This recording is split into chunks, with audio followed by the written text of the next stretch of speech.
எங்களுக்கும் இரட்டை இலக்கத்தில் தொகுதி வேணும் அப்படின்னு கோரிக்கை வச்சிருக்காரு. யார்? வைகோ. மதிமுக பொதுச்செயலாளர் வைகோ தலைமையிலான மதிமுக கூட்டம் சமீபத்தில் சென்னையில் தாயகத்தில் நடந்துச்சு. இந்த கூட்டத்தில் தான் இந்த தீர்மானத்தை, அதாவது வாய்மொழியாக தீர்மானம் நிறைவேற்றப்பட்டிருக்கு. அதாவது கூட்டத்தில் பங்கேற்ற எல்லாருமே திமுக கூட்டணியில் நம்ம இந்த முறை இரட்டை இலக்கத்தில் தொகுதிகளை வாங்கி போட்டியிடணும்னு சொல்லி வலியுறுத்திருக்காங்க. இதை வைகோவும் ஆரம்பிச்சிருக்காரு. துறை வைகோவும் இதை ஆரம்பிச்சிருக்கானே சொல்லலாம். அதாவது மதிமுகவுடைய அடுத்த கட்ட இலக்குக்கு 10 தொகுதிகள் கண்டிப்பாக தேவை என்ற அடிப்படையில் இந்த தீர்மானம் நிறைவேற்றப்பட்டிருப்பதாக, அதாவது நேரடியாக நிறைவேற்றப்படாமல் வாய்மொழியாக நிறைவேற்றப்பட்டதாக சொல்லப்படுகிறது. என்ன காரணம் பார்த்தீங்கன்னா, திமுக கூட்டணியில் எல்லா கட்சிகளுமே இப்போது அதிக தொகுதியில் வாங்கணும்னு சொல்லி மார்க்சிஸ்ட் கம்யூனிஸ்ட், விடுதலை சிறுத்தைகள், காங்கிரஸ் எல்லா கட்சிகளுமே போட்டிப்பட்டு வராங்க.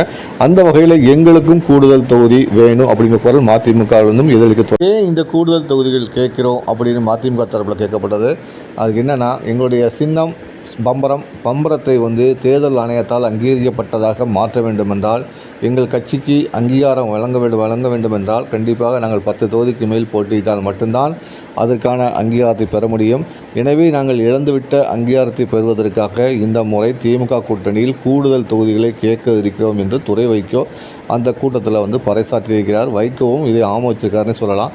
ஆனால் இது திமுக தலைமை மிகவும் ரசிக்கவில்லை என்றுதான் சொல்லப்படுகிறது.